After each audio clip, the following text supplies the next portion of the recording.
brands are apparently increasingly buying paid posts from AI-generated influencers, such as Tiana Lopez, a pink-haired model created by Spanish agency The Clueless. They run an Instagram account for Tiana with over 250,000 followers, many of whom seem to believe she is real, despite the account being labeled as AI. She also has... Oh, man. You know, I find the term NPC to be extremely disrespectful when used to apply to people, but I just can't really... Yeah, I can't really... You know what? In fairness, powered by AI doesn't necessarily mean anything. That could mean that you are sponsored by an AI company or something like that. Especially when you look at the... whatever that icon is, I don't know, balloon or something, Barcelona's digital muse at theclueless.ai. You might think powered by AI is like, just part of the, like, I'm pushing the company thing. Yeah. All right. So that's a thing that is definitely a thing that exists. I had seen, if you go to the top of her pictures, I had seen that top right one and didn't realize it. I saw it on an unrelated article and I just scrolled right past it and no part of my brain was like, that's not a real person. According to The Clueless, Tiana typically earns around 3,000 euros a month, but can earn up to 10,000, with each advert being worth just over 1,000 euros. Her sponsorships include Big, a supplement company. She also has a fan view account where they post pictures of her in lingerie. The UK's Advertising Standards Agency says there are currently no rules requiring virtual influencers to disclose that they are AI generated, and many do not do so. A primary attraction of virtual influencer campaigns for companies is that they're significantly cheaper per impression, up to 91% cheaper based on an Instagram analytics report on a virtual influencer post by H&M. They also give the brand a far greater deal of control and eliminate the complexity and risk of dealing with human beings that have opinions and reputations. I mean, we talked about this before. I think I said a number of years ago, if I was smart, I'd be transitioning to be a VTuber. I think this was back when we were on the set that was at the opposite end of this building. You've been saying that for quite a while. But like, man, for real though. Yeah. Jeez. Yeah. There's been a bunch of accusations that I've seen that like a lot of the followers are like paid bot accounts and stuff, but... I mean, if they're getting paid, it's working. Yep. So here's the Clueless AI. So here's their, I guess they have an, oh, man, I'm not like going to click on anything because Instagram on desktop just... Well, I'm not logged in. Yeah, but come on. I don't know. Yeah, they want you to log in. We need that data. Exactly.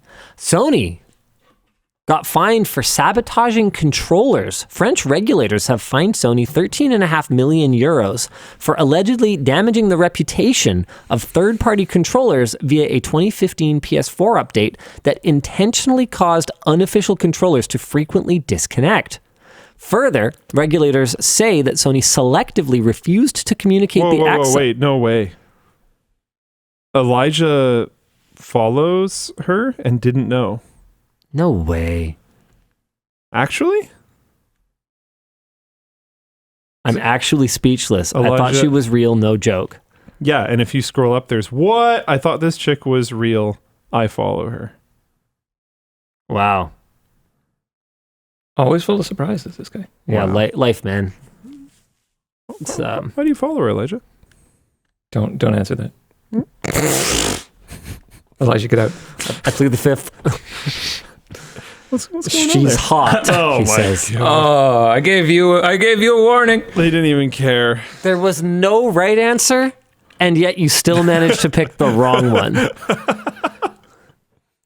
Yeah, he probably hasn't seen War Games, has he? No. Okay. Well, Anyway. Wow. Further, regulators say that Sony selectively refused to communicate the access criteria for its official licensing program to certain third-party manufacturers and used language that was imprecise because it allowed them to apply the criteria in a discretionary manner. Man, can Europe like do something not cool? This is great. This is great. You should have clearly laid out guidelines. They should be fair for everyone. And third-party products should work just fine as long as they follow the guidelines and, properly interface with the device, and you shouldn't go out of your way to break them. Like, this all just seems like such obvious stuff. I wish it didn't take, what is this, from 2015? Yeah, I wish it didn't take 8 years to deal out sort of piddly fines. It just seems like there should be a much faster way. They might have had to figure it out. This is kind of a weird thing to figure out. I guess so. I wish the wheels of justice moved a little faster sometimes. Yeah. Obviously, you don't want to, wrongfully, Yep. Whatever, but just, this train thing is probably going to take years to resolve when it just kind of seems like, don't do that. Stop would be good. Yeah. Someone had an interesting point that I want to kind of follow up about. I don't remember her name, the AI person. I can't even find it in the doc. But that AI created influencer chick. Yeah. Someone had an interesting point. At least in the US, I think you can't copyright AI created works. So anyone can be her. Yeah. And then I guess what would they have to have, like a fan account, disclaimer on their thing? I'm like, well, would you even? I guess not. Yeah. So like you could just AI create images of her doing things that are very bad for brands and then just post them? I guess you could.